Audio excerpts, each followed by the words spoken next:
still lay in the future, when there was no television and no radio. But the racetrack you see today is exactly the same as then, except that then it was surfaced with paving bricks. There's no way to show you all of the people, some 350 to 400,000 of them, who have gathered here since the gates opened at 5 o'clock this morning. 250,000 are in seats, the rest stand in the infield. It's more than a sports event, really. It's an annual occasion. The weather today, well, it's the way we think of Memorial Day weekend. Hot, 85 degrees at the moment, and terribly humid. It's summertime in the American Midwest. And so this exciting month of May began for us with the playing of My Old Kentucky Home at Churchill Downs, and now nears its climax with that rendition of Back Home Again in Indiana here at the Speedway. But maybe you're not an automobile racing fan. Maybe you've never seen the Indy 500 before. Briefly, it is a 500-mile race, that's 200 laps of this 2.5-mile racetrack for specially built and prepared open-wheel racing cars. They'll develop up to 900 horsepower, well over 200 miles an hour. In the first race in 1911, they averaged 75. This year, an unusual situation, a rookie on the first row, the only 4-time winner in the 7th row, and maybe the fastest car in the field, starting all the way at the back. Let's bring in for further word on that our expert on the sport, former world driving champion, Jackie Stewart. Jackie, it's clear, but it's hot. Well, it's very hot, but it's great to be back at Indianapolis again. What an event. The heat, well, it's up close to about 90 degrees right now, and this, of course, is going to have a tremendous effect both on cars and drivers. From the driver's point of view, Jim, 500 miles is a long way to be in this cramped cockpits of these racing cars. Tremendously tiring on a driver, both mentally and physically. From the car's point of view, obviously they're going to suffer. Not only the tires, but of course the transmissions, and most of all, the engines. Revving as they have to around this super speedway, it's a hard day on them, and I'm sure we're going to see a lot of attrition. I think, from my point of view, the most interesting factor is that we've got a 200-mile-an-hour front row. Then we've got A.J. Foyt back on the 7th row, very fast. Alongside him is Bobby Unser. Right at the back, Mario Andretti, man who's leading the World Championship in road racing now, one of the great chargers. The first 2 or 3 laps, Jim, are going to be absolutely incredible. No question of that. And of course, here at Indianapolis, the real story is the men, much more than the machines. And you have sat in that car just before the beginning of this race. The tenseness, Jim, I can't explain it to you. The drivers are all wrapped up in their thermal underwear. They've got these heavy-duty racing overalls on. They've got their crash helmets, of course, balaclavas below them. Their perspiration is running off them right now, and yet their mouths are very, very dry. They don't want to be bothered, some of them. Others want to be talking. The pulse rate is racing. No contact lenses in, no dentures in, just in the case of an accident. They're very, very tense indeed. They don't even want to leave the solitude of their garage or in gasoline alley. They don't care. I don't care who it is, whether it's A.J. Foyt, who's been here, 21 times. This will be his 21st start, or whether it's a young man like Rick Mears. The nerves are just the same, and the pressure is just incredible. Jackie, as you know, the owner of the Speedway, Tony Holman, has died since last year's race. And there's a bit of a mystery here. Who is going to say the traditional call of, "Gentlemen, start your engines"? Nobody seems to know, but we'll find out in a minute. Indianapolis Speedway is a sentimental place for all its accent on technical excellence and harsh reality. That sentiment was personified by the much-admired owner of the track, Tony Holman, who died last autumn. There's been a lot of speculation and some mystery this month as to who would succeed Tony to utter the words, "Gentlemen, start your engines." New President Joe Cloutier said he would not be the one, but he would not reveal who it would be. Well, most appropriately, it is going to be the widow of Tony Holman, Mary Holman. There's Mrs. Holman now, obviously moved by this moment. Lady and gentlemen, start your engine. A sentimental moment at Indianapolis. Mrs. Mary Holman, another first for Indy. Not too many years ago, women were not even allowed in the pits or the garage area. And now we have a woman driver in the race and a woman officially starting the race with the phrase, as you heard, "Lady and gentlemen, start your engine." And that's what has happened. It looks like everybody is getting started pretty well. I don't see anybody having a major problem. Looks like they're going to be okay. Al Unser there. He'll be in the middle of the 2nd row. Car number 2. A.J. Foyt is way in the back. And now the mechanics and the press and everyone else must depart, leaving them all alone. There is the man on the pole, Tom Sneva. This is the time when 32 men and a woman are looked at by hundreds of thousands on the scene and many millions more watching on television. Nonetheless, they're all alone, like these men on the front row. each in his or her tiny, fast-flying world. There's A.J. Foyt way back in the 7th row, the defending champion, only 4-time winner of the race, but he qualified on the last day, therefore was placed 7th, although he was very fast. Next to him, Bobby Unser, a 2-time winner. Mario Andretti last in the field, although perhaps with the fastest car. That's because he had to have another man qualify his car. Remember, he was off winning the Grand Prix of Belgium. And so it's a very topsy-turvy, almost inside-out kind of starting field in some ways. They're underway now. And what will these lonesome people see as they tour the track? Well, let's take a run with Jackie Stewart. I drive out the pits in the A.J. Foyt Coyote, keeping below the yellow line there as we go through turn 1. This is the acceleration lane going out onto the racetrack. You get on to the turn 1 corner there just as you leave the turn 1 and head into turn 2. This is where I spun when I first came to Indianapolis in '66. Not a pleasant experience. Now you go through turn 2 and you head towards the backstretch, this long 3,000-foot backstretch, where the driver looks at his gauges, the tire profiles, and where perhaps he can pass, because they draft along this stretch doing speeds of up to 230 miles an hour. They slip past going into turn 3 here, passing the car on the inside as they commit themselves to turn 3. It used to be very bumpy, but the racetrack was resurfaced back last year. You get close to the wall between 3 and 4 and then commit the car to turn 4. A dramatic corner. I also hit the wall here in '67. Not a pleasant experience either, but as you go down this front stretch, again, 3,300 feet in length, people on both sides of you, a tremendous feeling of speed as you go down there. You take your pit signals from the left-hand side there as the crews give you your information and head again to turn 1. Corner speeds here up to 185 miles an hour. What a speed, what a lap. That's what they'll be looking at then, but right now they're on the parade lap, and all the cars, we would repeat, were started successfully. Everybody is underway and on the parade lap. We'll be right back for the start. We're back in the ABC commentary booth at Indianapolis. Jim McKay here with former world driving champion Jackie Stewart. The crowd, well, they don't give an official attendance here, but the more than 250,000 seats that they have long since been filled. The infield is jammed. They're guessing somewhere between 350 and 400,000 people on this hot Memorial Day weekend. Jackie, there is, in fact, nothing like it. There's nothing like it in the world. I've seen a lot of sporting events, certainly a lot of motor racing. There's nothing more exciting, more glamorous, or more colourful than this moment here at Indianapolis. It's unbearable. Even for me as a driver, I think I'm more tense, more nervous as I'm sitting here, Jim, than I've ever been sitting in a race car. Who's going to win, sir? I thought you would ask that. I think it has to be one of the Penske cars. Now, I'm taking a wild gamble because there's 3 of those cars entered. There's of course, Tom Snever on the pole, Rick Mears, and then, of course, Mario Andretti. It's never been won for a long, long, long time, I don't think, from the pole. And I would have to choose, I think, Tom Snever.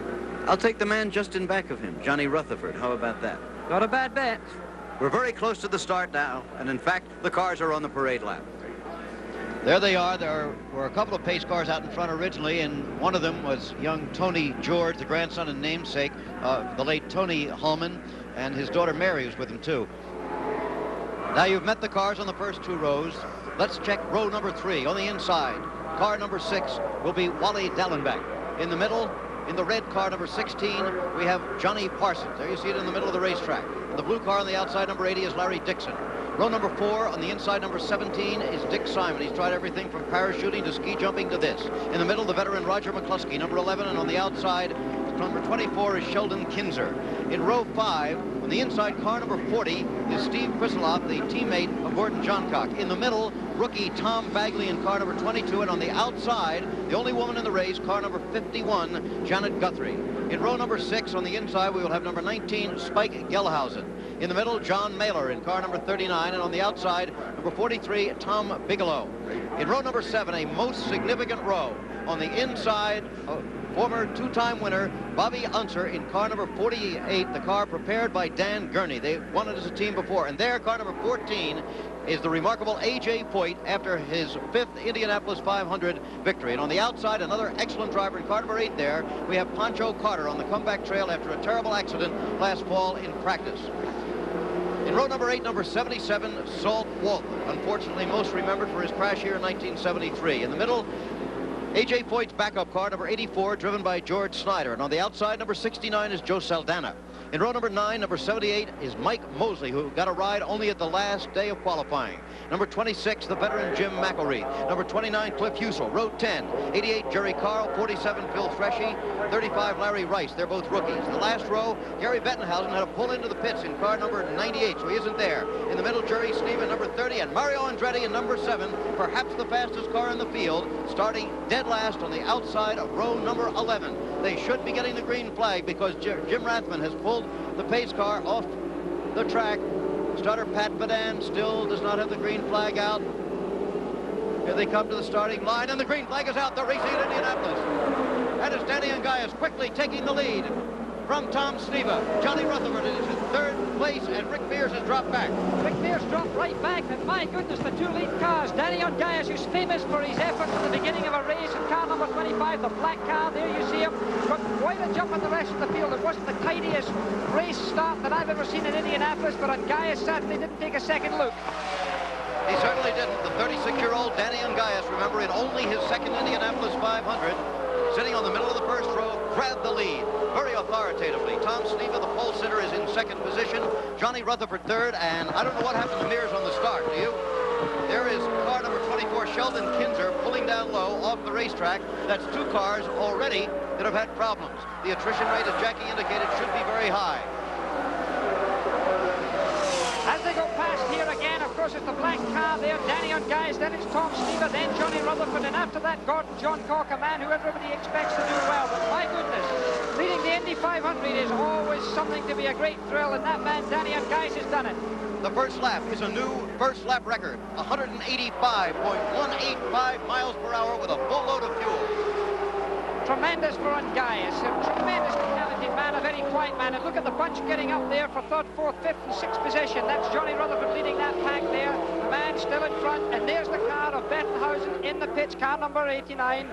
98, Gary Bettenhausen. What a disappointment for him. The traditional number 98 of J.C. Agajanian.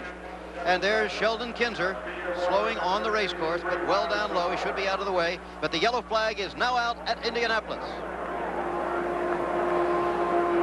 We would think that would be for Sheldon Kinzer, Jackie, from what we can see here. He is on the race course. He would be considered to be an obstacle on the racetrack, and of course when the cars are so tightly bunched at the beginning of a race like this, it's very easy for them not to see a slow car traveling down. Some other car could dive out behind a group of cars and run straight into that slow car. So that's the reason for the yellow flag. And all these yellows are going to use more fuel, and they're going to make much harder wear on the engines. The attrition rate should be tremendous. Now they're under what are called pacer lights here in Indianapolis. Let's have Jackie explain that for us.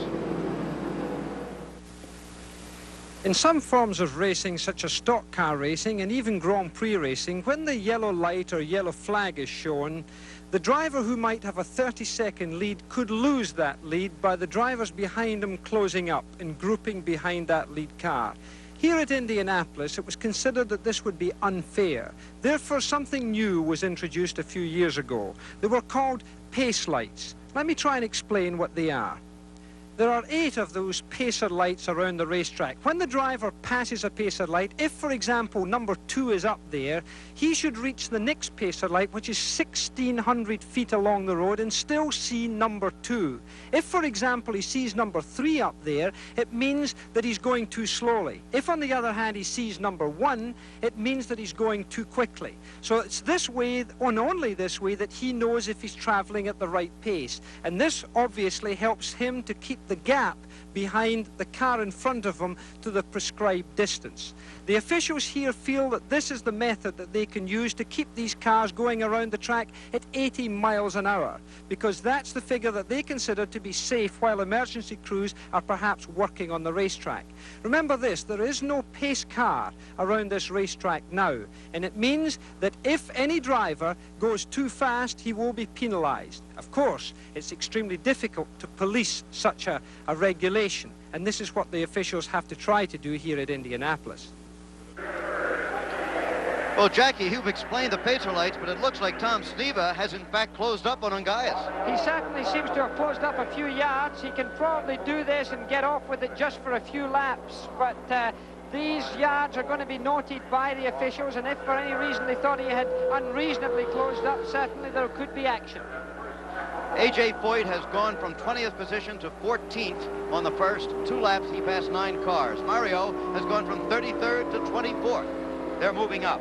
Still under the yellow at Indianapolis, and we'll be right back.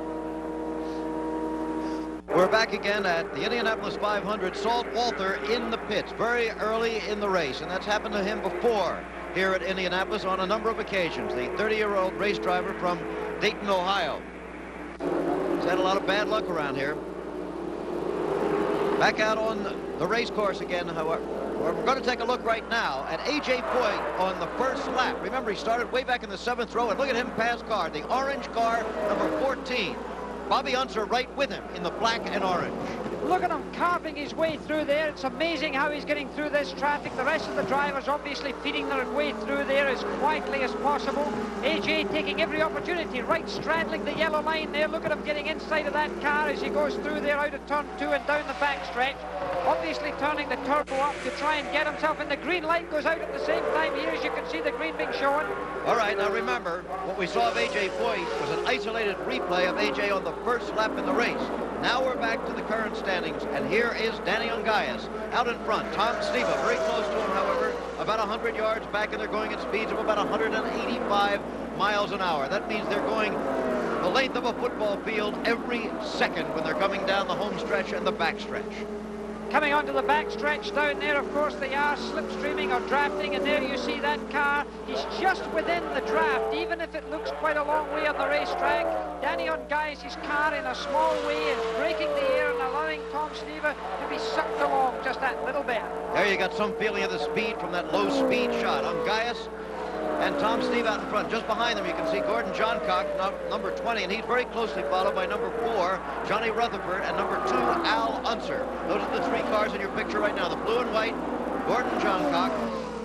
Behind him, Johnny Rutherford. And just out of the picture there now is Al Unser, who is in 5th place in the race. Up in front again, though, Danny Ungaius, only his 2nd Indianapolis 500 at age 36.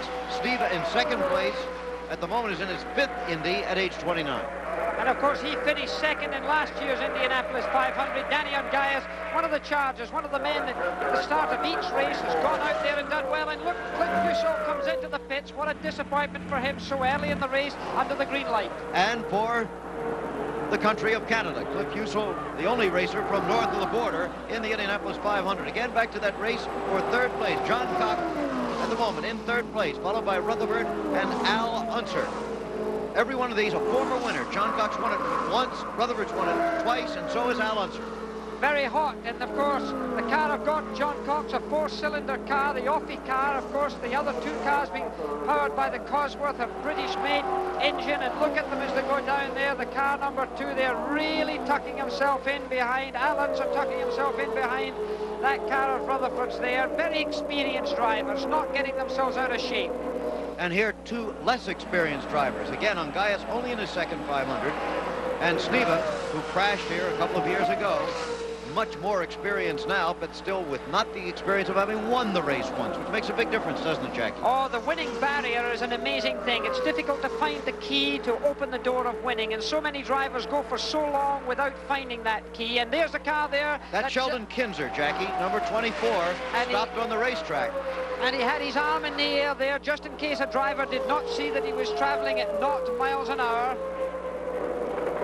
And the yellow flag not out as yet. I thought we might get a yellow on Kinzer because they did earlier when he was down low. Now he's dead stop. And now the yellow's out. Here it is. They're under the yellow. That means they must slow down, if you call it slow, to 80 miles an hour. Chris Akatamaki down in the pits. Let's go down there. Okay, the leader is Danny Ungaius. His car owner is Parnelli Jones, who won here 15 years ago. He's going 191.5, Parnelli. How long can he keep that up on his fuel? Well, I think he can run around that speed all day, and with the mileage that we have to get, and of course the whole track may slow down a little bit because of the heat. No fuel problems at that speed, though. I don't think so. Okay, there's a story on the leader. Back to you, Jim. All right, Chris, thank you. The yellow's still out here to we get many more of these yellows, it could be a problem on fuel and wear and everything else. There are the standings, though, on Gaius and Sneva, Johncock, Rutherford, and Unser. With the yellow out, we'll take a break. We return to the 1978 Indianapolis 500, exclusive same-day coverage by ABC Sports. This is Jim McKay with Jackie Stewart, and they're still under the yellow flag in the early going here. Danny Ungaius, the leader in the black car, number 25. There he is in second place. That red, white, and blue car, number 1 of Tom Sneva, who was the USAC national champion last year on a season-long basis. But here comes the green flag. They're racing again. Ungaius the lead. And look at Sneva, Jackie. And Sneva's really picked it up there. You know, he was in the right gear at the right time. He was obviously looking at the light system that goes all the way around the racetrack, and he got the jump on Danny Ungaius. Danny must have been slightly asleep there, but he's not letting him pass at that. And Tom Sneva has taken the lead of the Indy 500.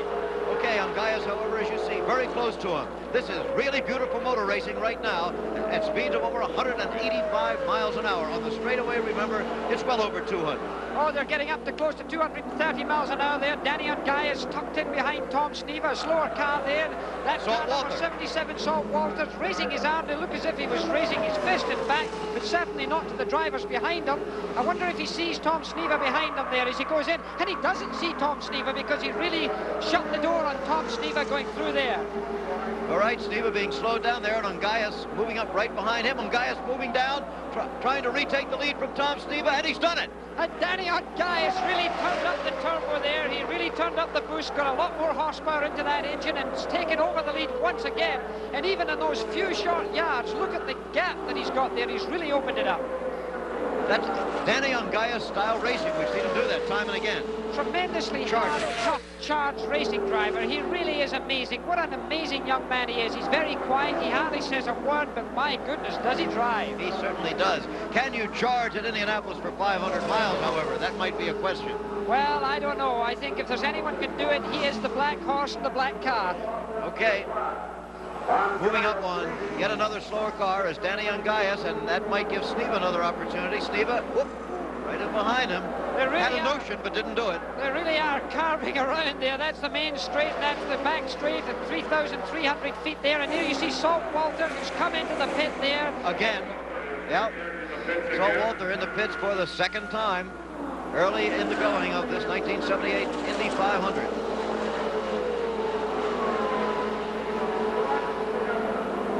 Leaders remaining the same. Ungaius, followed by Sneva. And they're in traffic. There is the black car, the leader right now, moving, threading his way through cars.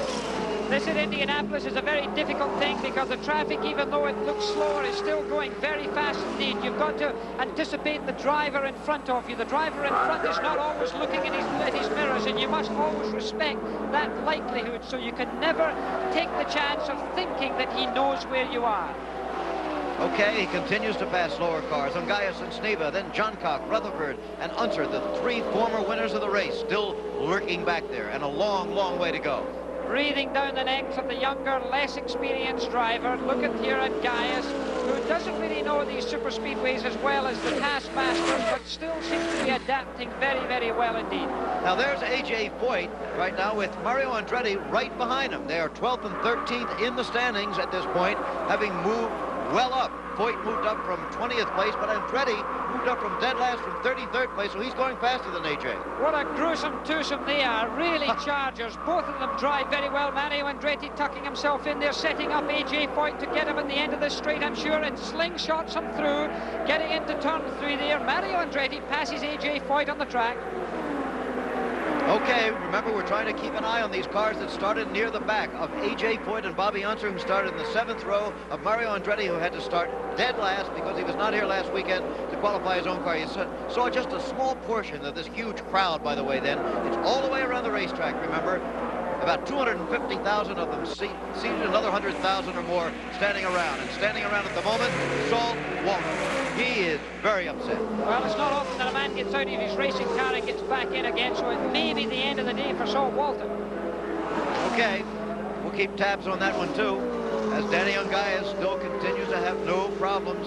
He's fast, he charges, but he's very smooth with it too, Jack. Incredibly smooth, and this is the key to the door in Indianapolis, because you've got to be smooth. You've got to drive round there almost on the edge of a razor blade. You can't afford to slip or slide the car. If you do that, you get your tire temperatures very hot. The car then does not handle so well.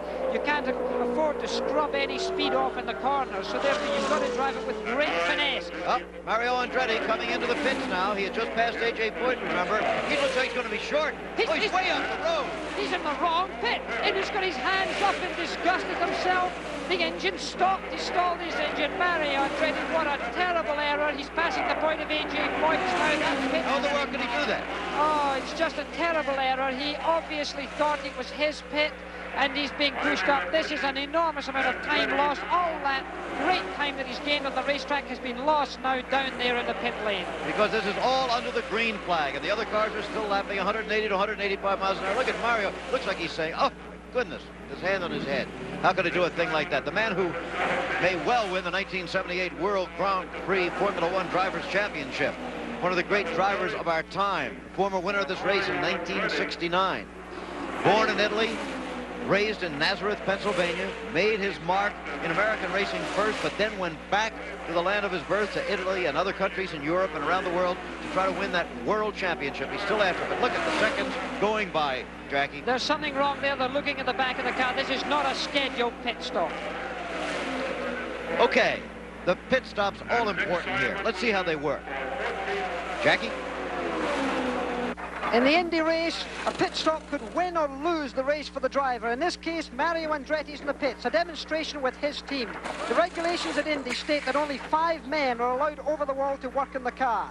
Here you see the air jack, a Penske invention, being put into action. The jacks lift the car up by air pressure. This means that nothing can slip. Here you see the fuel line and the overflow tank being put into place. Then you see a wheel being loosened off by the air tool.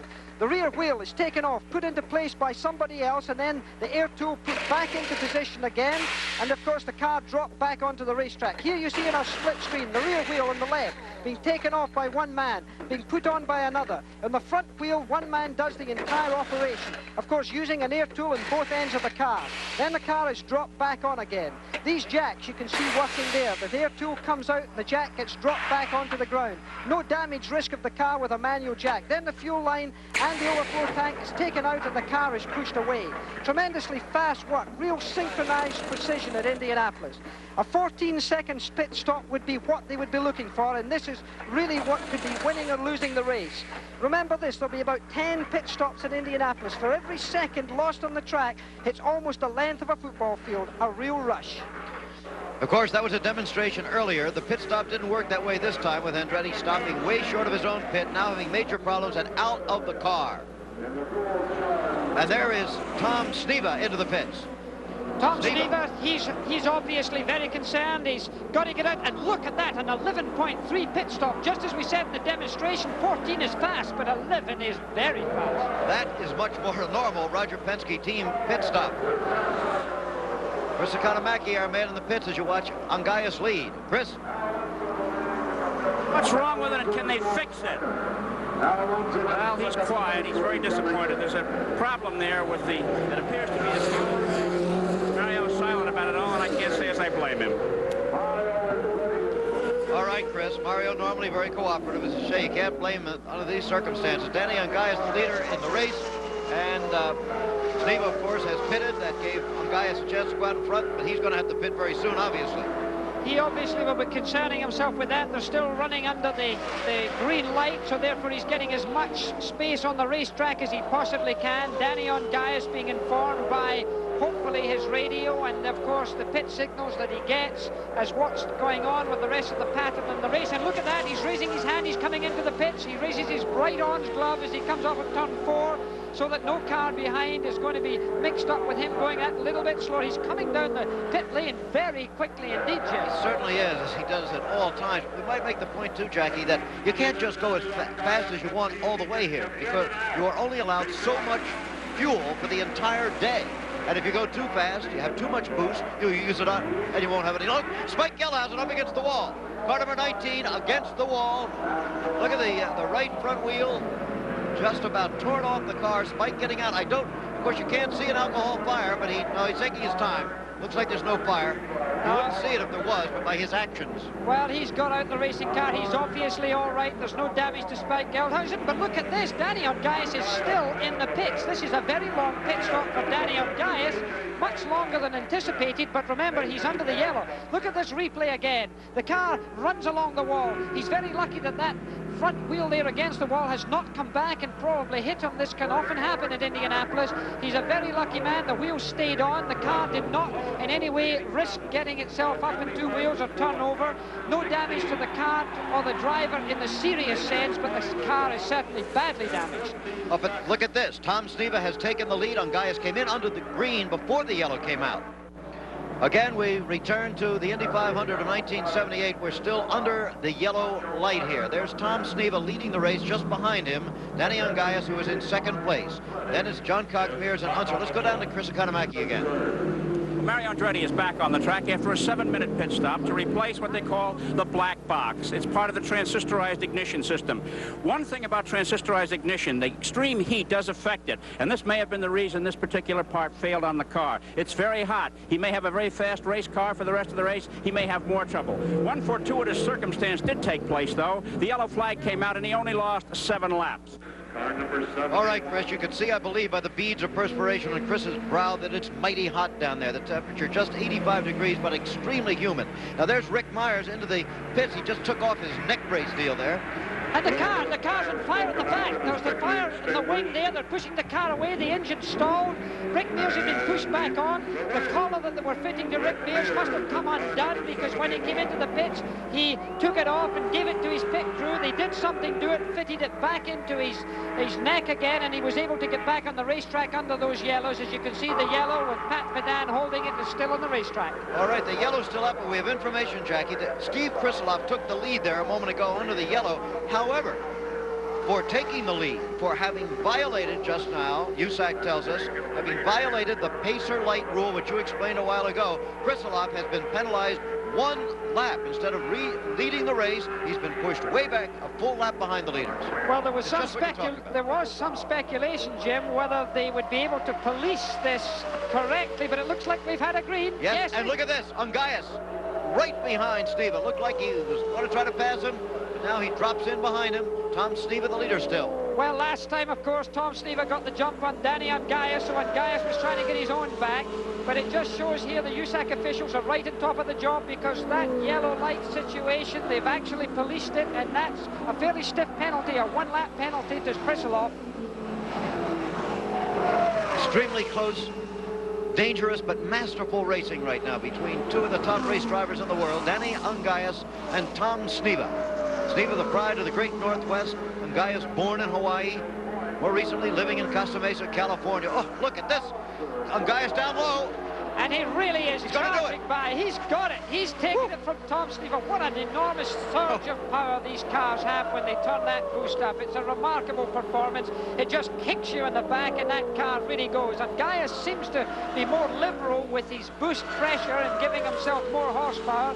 I wonder if he's all right for fuel, because remember, this is a 500-mile race, and they're only allowed a certain amount of fuel. If you waste it all too early, it could cost you dearly at the end of the race. Well, there must be all sorts of mixed emotions in the Penske pits right now. One of their men in second place, battling for the lead, but the two others having problems. Andretti in for a 7-minute pit stop that cost him 7 laps.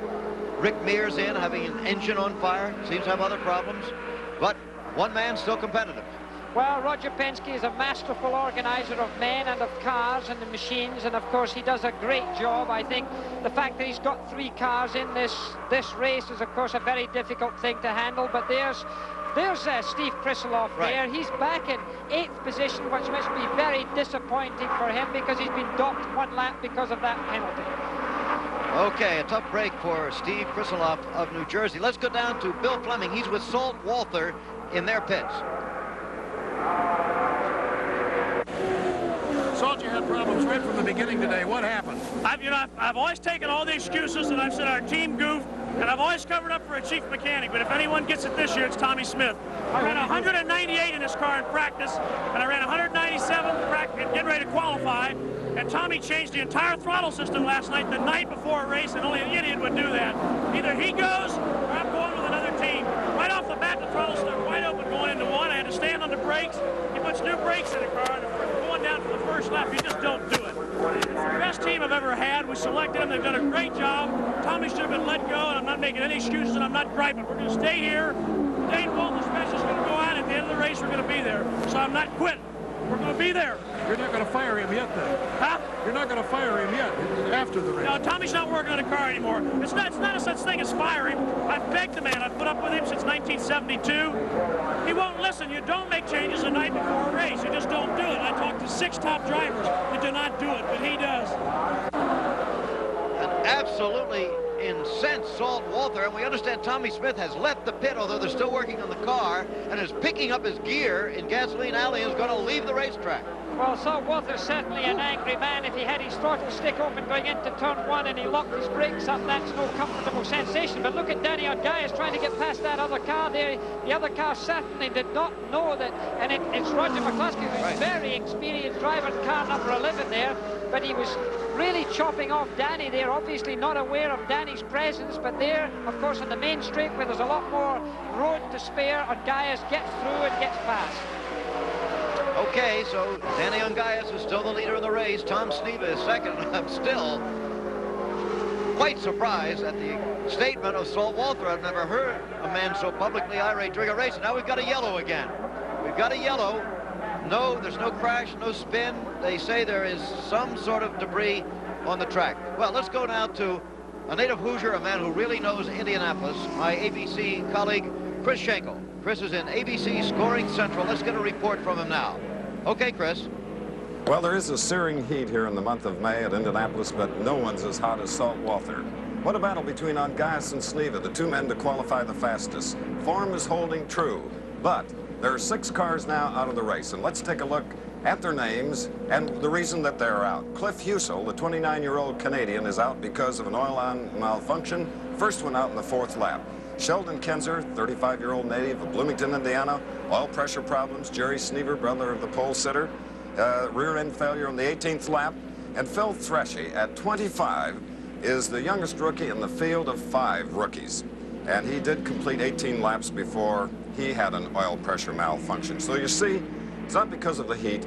These are mechanical malfunctions. Tom Bagley now, the 38-year-old rookie, has completed 25 laps, but began overheating. And you saw Spike Gelhausen hitting the wall, the native Hoosier, wrecking on the 23rd lap in his 2nd Indianapolis 500. He was last a year ago. He was taken to the field hospital. We called our friend Dr. Tom Hanna. He has a sprained left foot. So, Ungaius in the lead with Sneva second. We'll be back with more racing at Indy, but first this.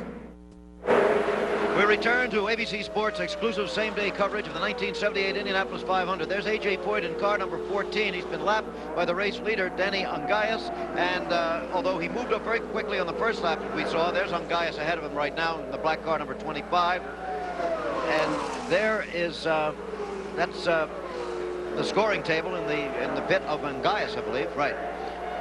There is Danny, but A.J. Foyt, as we said, is now going much slower than he was at the beginning of the race. He's having problems. There are the standings, Ungaius and Sneva, then that group of John Cock, Rutherford, and Unser. Danny Ungaius still the race leader.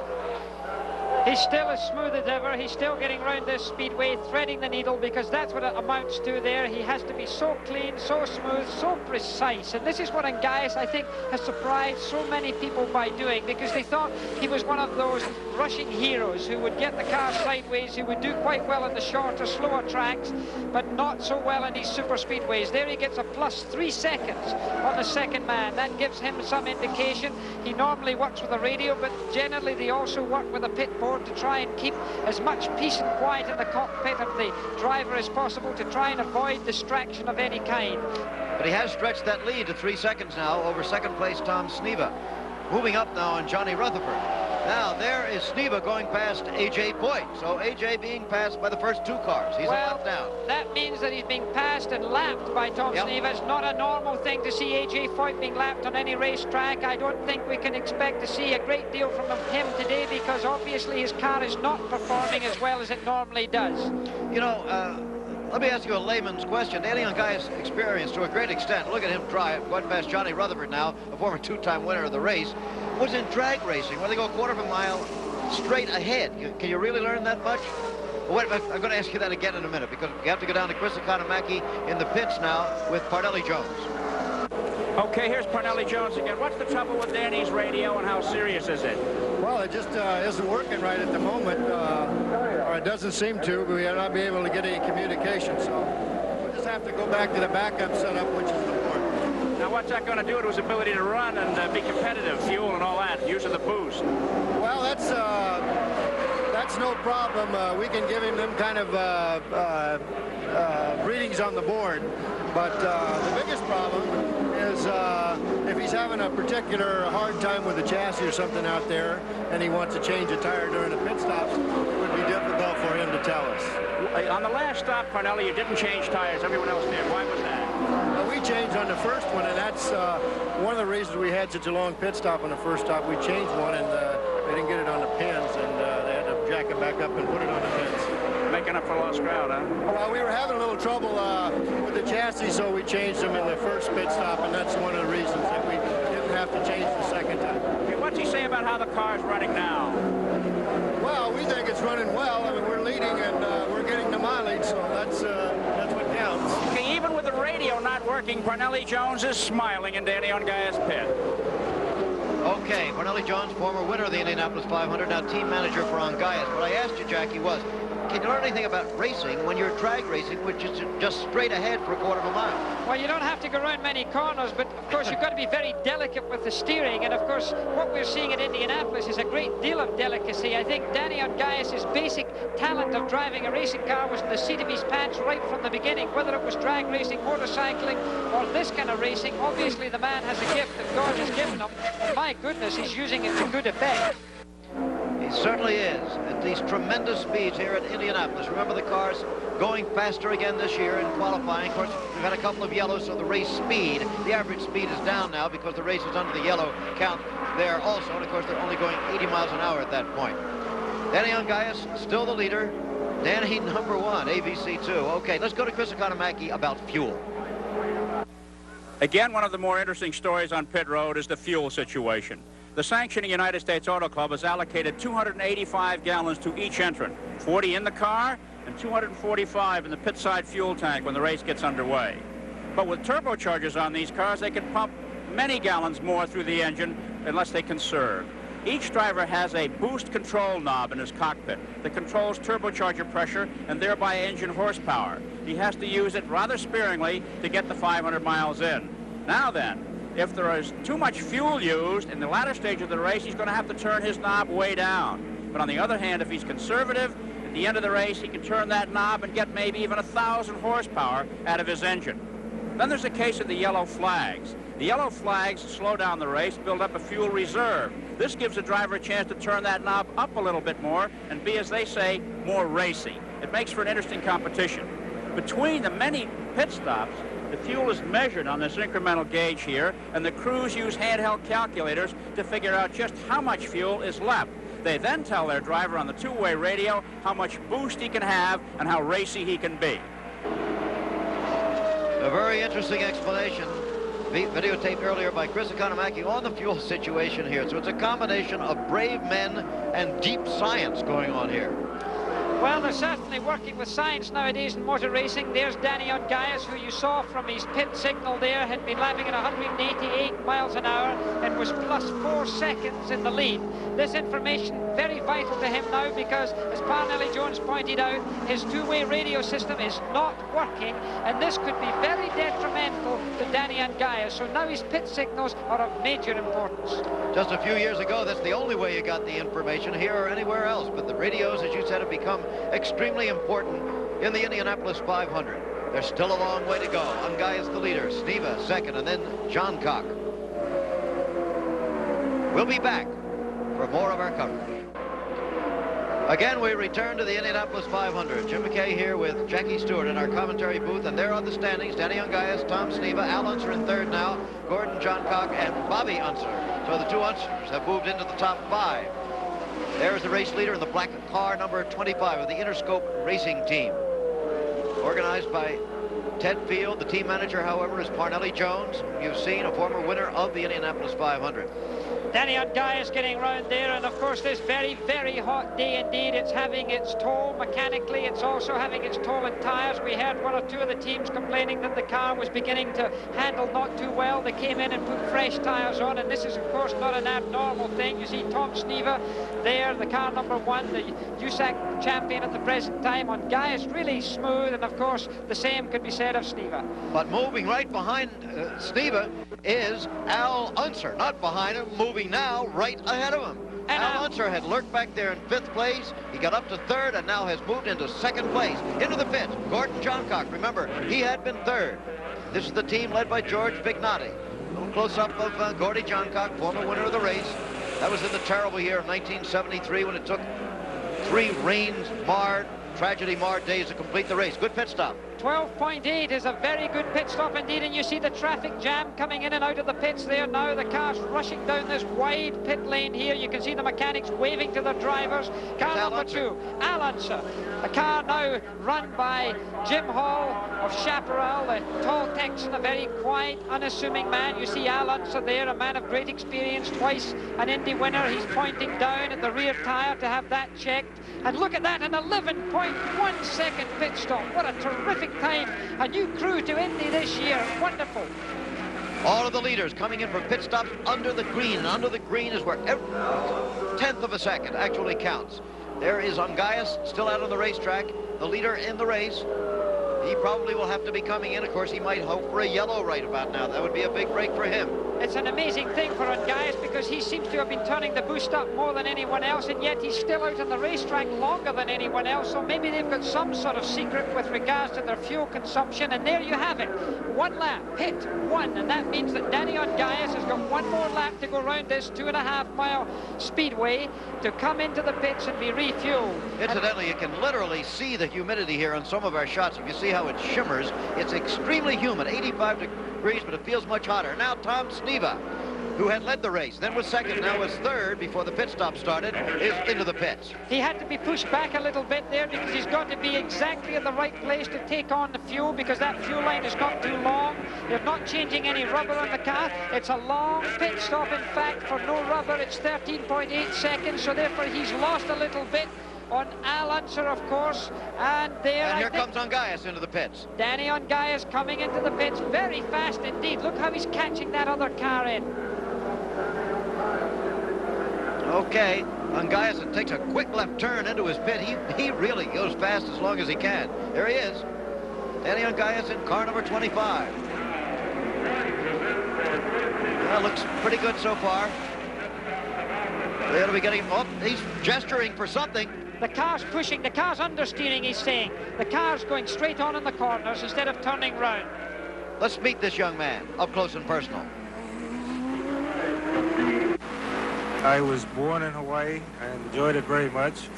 And yet I have to owe mostly what has happened to me in motorsports to the fellows that I spent the last half of my life with in California. I got to race motorcycles, as most of the young men do today, because something that you can become involved in at a very low cost. I did that partially while I was in Hawaii, and there were some very good people there who helped me to do it and to do quite well at it. Well, from motorcycles, I was involved with just some fellows who we happened along with every day, and they were involved in drag racing. And one day I got to drive one of their cars, and along the way I met somebody else who was involved in drag racing, and when I moved here, gave me the opportunity to start with a car that had previously, or the year before, been the national champion, and with the fellow who had worn that crown, and so I had good equipment and some good help immediately, and that helped very much.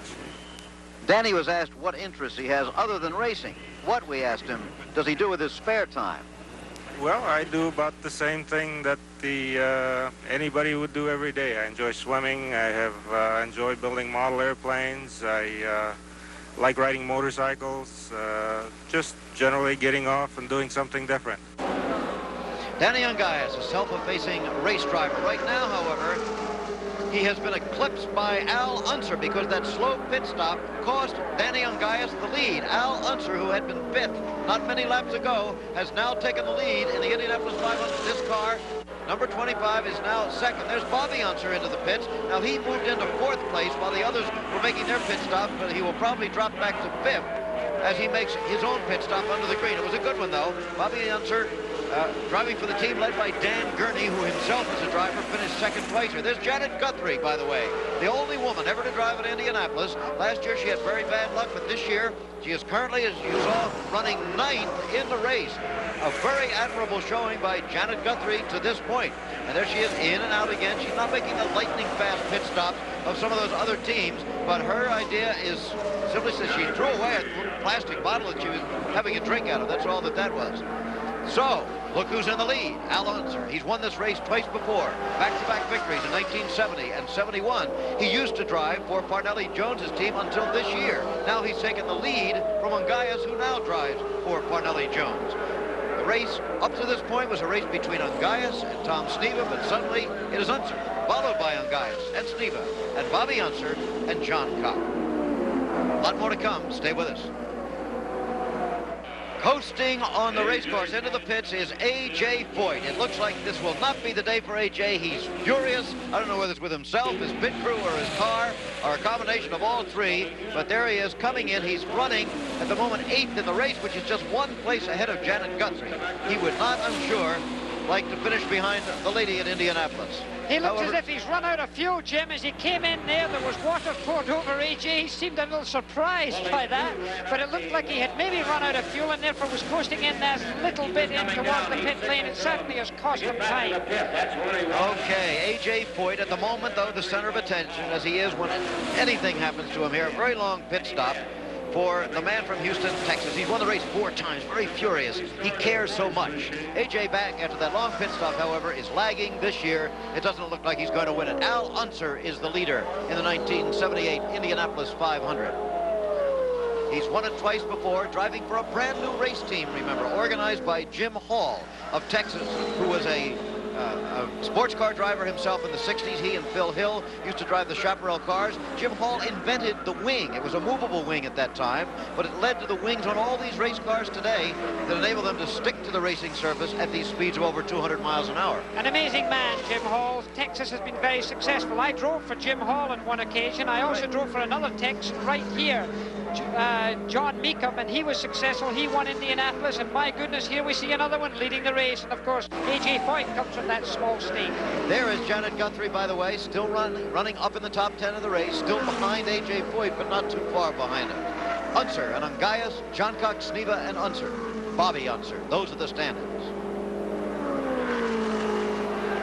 We've passed the halfway mark in the 1978 Indianapolis 500. You're watching ABC Sports exclusive same-day coverage of the race. Into the pits, the race leader, Al Unser, and that means right now Danny Ungaius has taken the lead again. He's still out there. Well, there's Al Unser, and there you see the clock running. The last time Al Unser came into the pits, it was 11.1 seconds, and look at the precision there, 11.2. These are the fastest pit stops I've seen so far, and it's almost a race as he leaves the pits there with the backup car of A.J. Foyt behind him, driven by George Snyder. He retakes onto the racetrack. And Ungaius again is the leader in the race. You mentioned, by the way, that you drove for Jim Hall, the leader of Al Unser's team here, Jackie. You drove another invention of his that they called the vacuum cleaner. That's it was right. Great, but they outlawed it, right? Well, he's been a great inventor in his own way. And there, by the way, you see in the pits there, you've got the Tom Sneva car. Yes, he's in with the clock running there also. Let's see if the Penske pit are up to the demonstrations they did for us. And, of course, the competition, he's long past the time of Al Unser, 13.6 seconds with a slightly slow takeaway there by Tom Sneva. We were speaking of Jim Hall, and he brought brought in the vacuum cleaner, they called it. It sucked air from underneath the car, and it really was a great invention at the time. And then, as you say, it was outlawed by the international body, the governing body of motorsport. But right now, the outlaw in the black brick is Danny Ongais, and he's heading for pit lane as well. Again, he has his hand in the air. Of course, we see a vestige of that vacuum cleaner in the skirts that we see on the Indianapolis cars and on the Formula One Grand Prix cars. But the man of the moment, Danny Ongais, now will lose the lead in the race, of course, as Al Unser will flash by and retake it. And Danny Ongais pit there. Pan Ollie Jones, look at him asking there how he's doing. He's putting his hand to see if he cocks his hand to the left and pushes it. It means that he's getting understeer. And there, number 2 takes the lead. That's your leader now, Al Unser, on the racetrack as Danny Ongais leaves the pits. Obviously, this radio defect is certainly hampering the information that Danny Ongais is giving to his crew, because when he comes into the pit like that, he really has to tell them what's wrong with the car to try and make it grip the track that little bit better. Everything seems to be working perfectly, though, for this car number 2. Entered by Jim Hall, remember, driven by Al Unser of the Racing Unsers from Albuquerque, New Mexico. He's won the race twice. His brother Bobby's won it twice. They're the only brothers ever to have won it. And there you see, and there's Rick Mears. Rick Mears has pulled right off the racetrack. Car number 71. What a shame for the man who sat in the front row there, a rookie. Very disappointing. The car smoking at the back there. It was not a spin or anything, however. He just pulled off the racetrack. Something wrong with his engine, so it has not caused any problems in the other cars. It was not an accident of any sort. He just pulled off. The yellow is out, however. He must have dropped some oil. Again, let's check in with our ABC colleague in our scoring central, Chris Schenkel. Here we are, Chris. So we're in our 7th yellow flag. We have only 20 racers going at the moment, 13 out, and here are the latest 6. Let's take a look at them. John Mailer, 41-year-old native of Iowa, timing gear failure. Roger McCluskey, 17th 500, out because of gearbox failure. Pancho Carter, coming back after an incredible accident. So only 6 months ago, gearbox malfunction. Rick Mears, whom you just saw on the grass, well, he had an engine failure after 104 laps. Larry Dixon, the 39-year-old native of Marietta, Ohio, he had oil pressure problem. And the 6th, making a total of 13 now out of the race, Tom Bigelow, 38 years old, 5-time starter, lost a connecting rod on the 104th lap. We've had 5 lead changes. It's been exciting, with Ongais leading 71 laps, Unser 39, and Snida 7, with an average speed of 156. You know, all of this year are missing a tremendous man who built the house of Hullman 34 years ago. Tony Hullman, philanthropist, sportsman, and business giant. He died in October of 1977. Tony Hullman was somebody special. Thank you very much, Chris. We're still under the yellow here, and of course everybody has their favorite Tony Hullman stories. He was truly one of the most self-effacing and yet accomplished men I've known. He was known around the world and respected. A tremendous man. Excuse me, here's Chris. This is Howard Gilbert, A.J. Foyt's engine builder. What's A.J. Foyt's problem so far, Howard? Just play it cool. Nothing wrong? You're lapped down and just in the top 10. Yeah, we'll be there.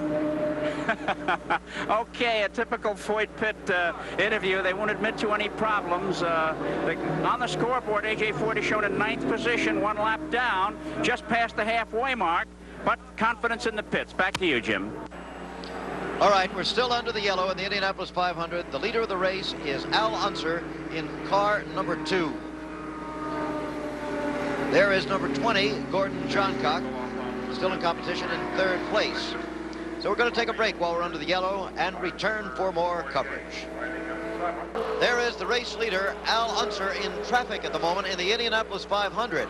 And his lead, which he has started to spread a little bit on Danny Ongais, is being cut down by that very fact. He's having a little trouble moving past those cars. You can't go too quickly through traffic just in case something goes wrong, because there's the signal being given, plus 7 seconds to Al Unser, and he's well, got it to had keep been better. And yes, exactly, but he has to keep an eye on these other cars. There's no point of getting yourself involved in an accident at this stage in the race. Well, that lead had been 13 seconds while we were away. It's now down to 7 seconds. Chris Economaki is down with Jim Hall, the team leader for Al Unser. Let's get a report. There's Jim Hall. Okay, Chris. Okay.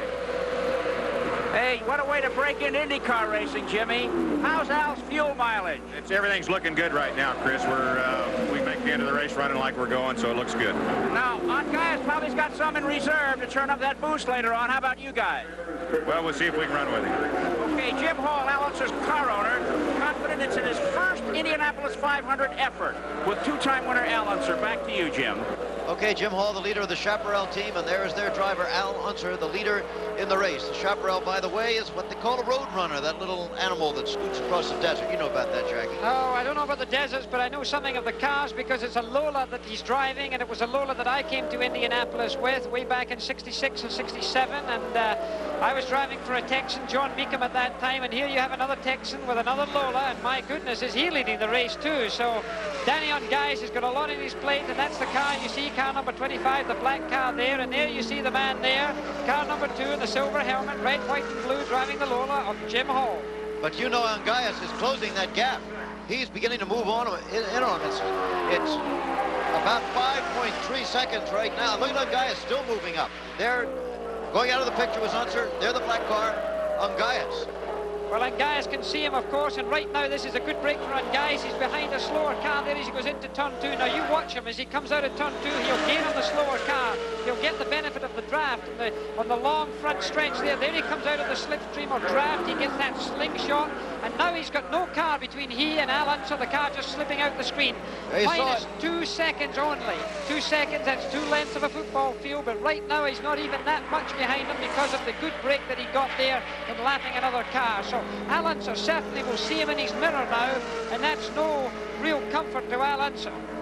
It certainly isn't, and we would begin to wonder if Unser might be having a small problem because Guyas is gaining dramatically. He's been gaining about 1.5 seconds a lap here. What it seems to me is that Guyas seems to have something up his sleeve with regards to fuel, but here's a man in the pits getting his fuel. It's, of course, Tom Snever carrying car number 1. We've got the clock on him. Tom Snever sitting in with his glasses. Sometimes he wears contact lenses, but when they race, they've got to wear glasses just in case of an accident. The contact lens can be dangerous. He's gone out in 13.9 seconds. The Penske pit, very talented. Anything under 14 seconds is a good stall. It certainly is, and this man, remember, is in 3rd place in the race, and most important, still on the same lap with the leader, so don't count him out yet. There was Al Unser going by, and there's Guyas still closing in on him. We're going to have some sensational racing here in just about a minute, it looks like. Well, they're very close together on Guyas now, obviously staking his position here, getting himself into a position where he'll be able to slingshot, hopefully, and for him, past this car in the middle, which I think is Steve Krisloff, and he would then get up to right on the tail of Al Unser. There you see him, and look at that. He really, and 2 laps to pit. That's to say, Al Unser's going to come in for fuel in only 2 laps, and there's Guyas. Look how he's closed up on him as they go into turn 1 there. Al Unser knows he's got to go into the pits now. They're under the green, so the next pit stop is going to be absolutely crucial for both of those drivers. It's going to be a race in the pits with that crew. The lead less than 2 seconds now. It'll be in a matter of feet pretty soon, the way Guyas is closing in on him. There's Unser passing the slower car. Dick Simon's there in car number 17. He's been having lots of trouble in and out of the pits all day. Dick Simon's back on the racetrack, but well behind. And there you see them going round there as they're heading towards the pits there. Okay, Guyas getting by Dick Simon and now going out again in pursuit of his only object here. The man in front of him, Al Unser to pit in 1, and they're going to give Guyas a sign. Pit in 1, they're going to come in at the same time. They're going to come in at the same moment. This is really be dramatic. What a tremendous thing for this enormous crowd. And look at the enormity of that crowd as our cameras pan round here, seating more than 250,000 people. And when they come into the stands there, everybody seems to stand up and strain their neck and see these 2 great men. And right now, the stars of this show, in fact, will be the mechanics, the men who are going to change those tires or fill up fuel or do whatever that has to be done. Remember, of course, that Al Unser's radio is working. Danny Guyas' radio is not working. So if he needs anything in the pits, he has to converse. He's got to shout at his pit crew or try to give hand signals. No easy matter. And here they come. Here they come. In together. Al Unser in front. Danny Guyas right behind him. Unser will have to stop first, so Guyas will have to get around him. And it looks like Al might be blocking him out a little bit, but now he's got to pull in. Guyas flashing by. There they are, both in the pits. Split screen now. Guyas on top. Unser on the bottom. No tyre change for either car so far. They're both sitting in there waiting for the fuel to go in very patiently. Look at this. Al Unser's pulled away with miles in hand. He's now passing the still parked car of Danny Ungaius. His car being pushed away, and Ungaius has certainly lost ground on Al Unser. The high efficiency of the Texas Chaparral team certainly showing itself there. A good advantage for him when such a crucial distance on the racetrack matters so much. And so the difference between them right now is not a difference in the cars at all on the racetrack. It is a difference between the pit crew. The pit crew of Jim Hall and Al Unser won that race. Will they win the big race? Will they go all the way? That's another question, because there's still a good long way to go. Stay with us. We're moving towards the finish of the Indianapolis 500, and Al Unser in car number 2 is the race leader, about to put another lap on A.J. Foyt, the only 4-time winner of this race. A.J.'s not going to win it this year. Unofficially, that puts him 3 laps down to the lead car. No way he's going to catch up. Al Unser, leader in the race, going extremely smoothly. Danny Ungaius second, then Sneva, Johncock, and Rutherford. No radio in Danny Ungaius' car at the moment. Let's go down to Chris Economaki, see how they're doing down there. This is the amount of fuel left in Danny Ungaius' fuel tank. 70 gallons, the gauge shows, with 60 or 57 laps left in the competition. We were just down in Tom Sneva's pit, and I don't think it's telling any tales out of school. Tom doesn't have quite that much left, which means that Ungaius will have the reserve to turn up the boost and call on more horsepower to the closing stage of the race in his battle with Al Unser and perhaps Tom Sneva. Back to you, Jim. Okay, so totally that doesn't look good for Sneva, but we don't know about Al Unser yet. We don't really know what his fuel situation is. We'll see if Chris can get on and have a look at their gauge and see how they stand. There's Unser. Brother Al, the younger by 4 years to brother Bobby. Well, in fact, he's got a birthday coming up. In fact, the birthday is coming up tomorrow, so right. He's sitting there leading the Indianapolis 500. What a birthday present that would be if this young man coming up to the bold age of 39 could take and be one of the few people to have 3 Indianapolis wins under his belt. And look at him coming out there, the 3 abreast as they come down the front straight away, and he gets through there. Nick Simon in the red and the black car behind him. And Janet Guthrie just behind Simon. Janet Guthrie, however, still running very well. What? It's Danny Ungaius. Smoke coming from the engine. All of a sudden, the second place car probably has had it. You see that? What a disappointment when that much smoke comes out the back of a race car, Jim. It looks like it might be the end of the day. Danny Ungaius, who has driven so well, the car handles so well, everyone doing the right job. Danny Ungaius, the such quiet and dignified man from Hawaii, obviously got an enormous amount of disappointment there. Look at the smoke coming out. Danny's unbuckling his visor there. He's unbuckling his seatbelt, and I think he's going to get out of the car, Jim. You saw one of the pit crew just wave his arms horizontally as if to indicate, cut it, it's all over, kill the engine, and the engine is already dead. What a shame. Danny's taking his gloves off. The crowd beginning to clap in respect of the performance that he's put in. His seatbelt's being unbuckled by obviously a disappointed crewman there, and Danny hands him that crash helmet. What an end. What sad, really. It really is. And that means that in the race now, Al Unser has a big fat lead, and in second place is number 1. And that would be Tom Sneva. But the applause in the pit area is for this man, Danny Ungaius, out of the race. A very sportsmanlike fellow under any circumstances. There's Parnelli Jones with him. Danny does not brag in victory. He doesn't moan in defeat. The quiet man from the islands, from the state of Hawaii. The only other prominent race driver I can think of who started his career out there was, interestingly, the late Peter Revson, who went to college in Hawaii and started driving an old Morgan sports car out there. But here's what happened once again to Ungaius. It obviously happened up between turn 3 and 4 because he's entering the pit lane. Sad day for him.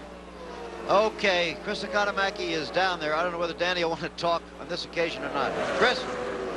Oh, Danny, a superb drive. Great drive. You must be very disappointed. Well, the idea that we've fallen out hasn't set in yet, but that's how it goes, I guess. Did you enjoy that race with Al Unser?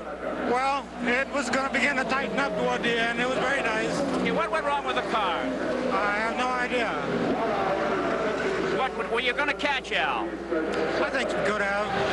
Okay. Hey, Danny, it was a great drive. Thanks a lot for a great show. And Gaius out of the race after a superb performance. Well, there he is, the quiet man from Hawaii and California, Danny Ungaius. What an understated way to put it, that racing he was doing with this man, number 2. He said, well, it was very nice. Well, he came out with great dignity, and I always admire a racing driver like that, because so many other racing drivers in the heat of disappointment can show anger, can show disappointment, sometimes even tears. And Danny Ungaius' dignity, I'm sure, will be recognized by sports fans around the world for the way he conducted himself under not a pleasant experience. No question of that. There's Unser, the leader, who we begin to wonder, however, and are trying to check on his fuel supply. The only question now, it would seem, unless he would blow an engine or something, would be, does he have enough fuel left in the tank in the pit to finish the race?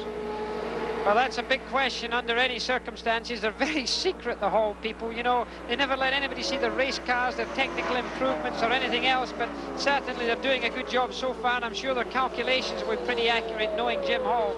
Well, Chris Economiki's moving down there. He got a look at the fuel gauge in the other pits a while ago. He has not yet been to the Al Unser pits. We're told we can see he's on his way down there now. Al Unser still leading the race. And again, you can see the humidity in the air. Look at that haze and the shimmering heat. 85 and very humid. Chris, can you give us a report on that now? Ah, look at that. Okay, we saw how much fuel Danny Ungaius had left and how much Tom Sneva had, but here they are taped over the fuel gauge, so no one knows how much fuel Al Unser has left, but the pressure is off now that Danny Ungaius is out of the race. He can ease down on the boost pressure. He's got over 20 seconds on Tom Sneva, but the secret here remains a secret. We just don't know, and they're not telling. Back to you, Jim. Okay, you said they were secretive, and there it was. Taped over the fuel gauge they did in the Chaparral pits. We'll be right back. Stay with us now for the conclusion of the Indianapolis 500 as Al Unser still leading the race and closing in on slower cars again. This year, slower cars includes A.J. Foyt. He's not too far ahead of Unser. He's already been lapped several times and may be lapped again. By the way, Gordon Johncock, the teammate of Steve Kristoff, who was penalized a lap earlier for violating the pacer light rule, Johncock has now been penalized a lap. The other car on the George Bignotti managed team for running over an air hose in the pits. Well, of course, they consider this to be potentially dangerous, and this is why the penalty has been put on. George Bignotti, one of the most efficient men in the business, and there A.J. Foyt does get lapped once again by Al Unser. A.J.'s car really cannot be handling correctly, and there you see Al Unser getting a very comfortable single plus 30 seconds, and at this stage in the race, that's a lovely cushion. But Jim, nothing happens in any race that allows a driver to feel the slightest element of confidence this close to the end of a race, because anything can happen. Okay, A.J. Foyt, by the way, still just one place in front of Janet Guthrie. Janet's still doing quite well in her second Indianapolis 500. Gordon Johncock, despite that penalty, however, has moved back into third place, as you see here. Steve Kristoff, his teammate, is fourth, Wally Dallenbach fifth. But all of those cars are 2 laps down. It's just Unser and Sneva on the same lap in this race. It has to be one or the other of them, barring strictly unforeseen circumstances, who's going to win the race. Al is leading the race. Bobby has moved into 5th place again, both doing very well. But the man of the hour, it appears, is Al Unser. This is his final pit stop. However, Sneva will pass him almost unquestionably on this pit stop. Should suddenly a yellow come out for Sneva, could be a break. It isn't quite over yet. And this is a pit stop that's enormously. He hit the tire as he came in. It seems very strange. It's a long pit stop for them.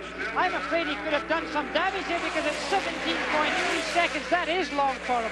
It seemed to me Al Unser came into the pit far too quickly. He locked up a wheel. It seemed to me that the front wing, in fact, may have brushed that front wheel. Let's see it again. As he came in, you can see that, in fact, he banged the wheel. Yep. The man was down there lifting it, and there you see the contact area there. He, in fact, was going so fast, and there you see it hitting that wheel there. He overshot his pit. He had to be pushed back a little bit, and that was expensive. Well, now here comes Steve into the pits. Of course, he has to make his final pit stop, and on this one, almost unquestionably, Unser will retake the lead. Tom Sneva, the leader as he comes into the pits, but now Al Unser going back out in front, out on the racetrack. There's Roger Penske on the pit wall. Unser retaking the lead. And it's not the fastest pit stop of the day for Sneva either. Roger Penske with his stopwatch in his hand there, telling him to hold. He's speaking to him on the two-way radio while that is going on. They're conversing. He's told him he can go. He's been pushed out. And there you see him with his last pit stop. That's all he's got to do in the pits today. He's really revving the engine as he leaves pit lane.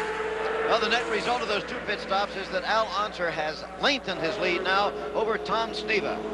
Only cars on the same lap, but then John Cox, Krisilov, and Dallenbach will be back for the finish of the 500.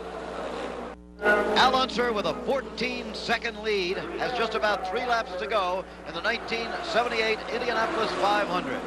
As Jackie mentioned, he'll be 39 years old tomorrow. What a birthday present it appears he's going to give himself. Well, I don't know. He's 14 seconds ahead. I've been that far ahead, and things have still gone wrong for me. You know, I just sit in a race car at this time, and I sit in this commentary position, trembling for that man Al Unser, because so many things, thousands of moving parts can let you down. And although you've got that cushion, 14 seconds is not a very long way when you're traveling up to 200 miles an hour down the backstretch. Well, how much did you lead by when your car broke down on you in the closing laps here? Well, I was almost 2 laps in the lead with only 8 laps to go. In my first year in Indianapolis, and suddenly the engine just gave out. And I can tell you that was an expensive experience. It might be a lot of money for an American, but for a Scotsman, it was a disaster. Well, it would take something like that, however, to stop Al Unser at this point. As you said, it must be a very, very dicey moment inside the race car when all you can do is just pray that it all holds together. He's driving it so smoothly now, you would think his fingers had been filed away just to almost the flesh so they can feel every vibration. Look at his head tossing back and forward. He was looking in his mirror there. He was looking one side, then he was looking at the other side. So conscious of everybody in the racetrack, looking ahead, making sure nobody's going to make any silly mistakes ahead of him. He can't afford to get himself into any trouble. When he comes up to lap a car now, he gives it a wide berth. But you know, that lead of his has come down from 14 to 12 and now to 10. Would you think he'd want to slow down that much, even though he's taking it easy? You know, I was worried. He's had the white flag with 1 lap to go, so he's in good shape. But I was concerned that the front wing may have been damaged in some way when he came in there and hit that wheel on his last pit stop. That could be dangerous. Look at this. Here's another car behind them. That's Gordon Johncock. He's keeping well out of Gordon Johncock's way. He doesn't want to begin getting involved in any race at this time with only half a lap to go. Half a lap until his 3rd Indianapolis 500 victory. He's slowed down now, if you call it slowing down, to 179.140 miles per hour. Slowed down about 5 or 6 miles per hour, and Johncock would buy him. And dead right. He should let him go by. There's no reason for him to keep him behind, and he's just going round there straddling the yellow line as he comes down the front stretch for the last time. The checkered flag will be waved by Pat Bedan for Al Unser of Albuquerque. He has won his 3rd Indianapolis 500. Joining the names of Louis Meyer, of Wilbur Shaw, of Maury Rose and A.J. Foyt as the only men who have won this race 3 times. A.J., of course, has won it 4 with his victory last year. But Al Unser now in that very exclusive society of 3-time winners. There he is. Breathing relief. Look at Karen, the lovely Karen, his wife there. She doesn't know where to look. She must be a happy lady right now. Oh, what a lovely kiss. Okay. Karen waiting for husband Al Unser. Waving in orange plain retardant glove. There's A.J. Foyt, the final humiliation of the day. He stopped on the race course, ran out of fuel, no doubt. There also is Wally Dallenbach in car number 6. He's also out of fuel. He will finish well, though. Dallenbach unofficially in 5th or 6th place. We'll have the final official standings. A.J. Foyt's going to be 8th or 9th, it appears. But into victory lane is Al Unser. It's all over. Took something over 3 hours to do in intense heat and humidity at Indianapolis. But we would suspect he's not feeling it very much right now. The crowd still all in place, some 350 to 400,000 of them.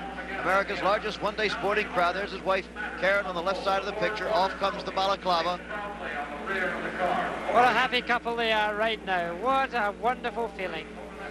All right, Chris Economaki is moving in for his usual interview with the winner, a shot from the Goodyear blimp. Okay, Chris. Al, congratulations. A fine drive for an all-new team. You know, this is number 3 for you. How does it rate with the others? Well, Chris, I'll tell you, you know, each one is the same. This feels like my first win that I've ever had here. I just have a real good feeling, and I'm happy. That's the main reason. You always want to keep winning, and you're only sad when you don't win. Al, it's just a couple of weeks. It's a tough crap on the head all month long. I've been asking you up to the 500. Here you win. How do you feel physically? Well, physically, I feel in good shape, Chris. I went very strong all day. I didn't get tired whatsoever. There was some doubt in my mind whether I was ready or not because of the crash, but thanks to Jim's long patience and Huey's long patience and the doctor's help, here I am. Hey, Karen. What are you thinking about? I don't know. My mind is just blank right now. I'm just so happy. I can't believe it. Okay, Jim Hall, what a way to get into the oval track racing. A former sports car champion, car owner, congratulations. What are your thoughts, Jim? Well, I'm really pleased. I think Al did a terrific job out there. This is probably one of the toughest races to win in the world, and this combination just turned out good. I'm really pleased. How much fuel did he have left? We had enough, Chris, and I didn't look to see how many gallons were left. I knew we had enough. Okay, there are the final unofficial results. We haven't heard from one member of our commentary team yet, Sam Posey, the well-known American sports car driver, author, and painter. He's in the garage area now with Janet Guthrie. Okay, Sam. Janet, a lot of people said a woman could never drive 500 miles, and here you are. Tell us a little about the feeling of the race. Well, that's nonsense, Sam. I mean, I've been running these 500, 600-mile stock car races down south for 2 years now, and this is really easier, you know, than horsing a stock car around. Those tracks are so rough, they're all high bank. Here, of course, everything's very precise, very delicate. It's more mentally fatiguing, but the physical... Sam, I was driving with one hand. Is that true? Is that because you were trying to rest the other hand, or just because you felt so comfortable in the car? No, I had a little problem a couple of days ago. I actually have a broken wrist, and so, you know, I drove with one hand. When I had to shift, I held on with my right hand and ran my left hand across the cockpit to shift with. That was pit stops and yellows. So, you know, I mean, what is this nonsense about women can't do it? Well, it seems to me it's high time it's put to rest. You finished either 8th or 9th, depending on the way the last couple of laps sorted out. Oh, is that right? I thought it was 9th. Well, that's very good. Well, you know, I've said all along that I thought the Texaco Star was going to run all day. It's a predictable car. It's an easy car to drive because it tells you exactly what it's going to do. It doesn't have any nasty tricks up its sleeve. And thanks to George Bignotti's preparation, of course, and the efforts of all my guys. You know, the driver's just the most visible part in this game. People don't realize that. There's a mountain of people behind me that have resulted in this car finishing 8th here, not the least of which, of course, Texaco that made it all happen. Did you have any problems at all? Yeah, a few. Next year, I'm going to make sure I have a longer car. A longer car? A longer car. That car was a little bit too short for me, and by midpoint, my right foot felt like I was standing on a hot poker. Yeah, I could have used about 3 more inches between me and the firewall. Janet revealing for the first time anybody she drove with a broken wrist. The lady can literally drive with one hand tied behind her back and compete with the men. There's a controversy still on this race involving George Bignotti and those penalization laps. We'll be back. All right, we're still at Indianapolis. The crowd beginning to file out a little bit, but Bill Fleming has pursued George Bignotti, the team manager of one of the teams, each of whose cars were penalized 1 lap. We understand he's a little upset about it. Bill, what's the story down there? I'm with crew chief George Bignotti of the Steve Krisloff Gordon Johncock team. And as we reported earlier, each of those drivers was penalized 1 lap. One for going too fast under the pacer yellow numbers, and the other for running over an air hose. So let's get the opinion now that the race is over from George Bignotti. George, it certainly did have an effect on the end of the race as far as you're concerned.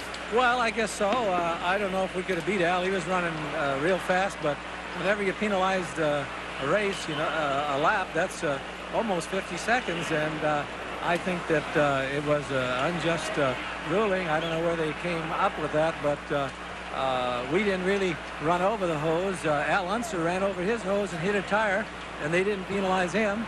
And so until this is posted and we have a chance to go in and investigate it, we really don't know. But I got $1,000 in my pocket, and I'm going to protest it because I don't like to see one team get penalized and the other one let go. We all got to be treated alike.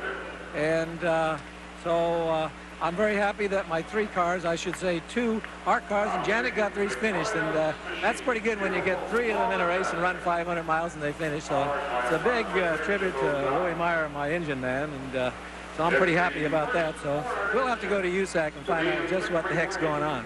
All right, that's the story then of the protest of George Bignotti and both Steve Krisloff and Gordon Johncock.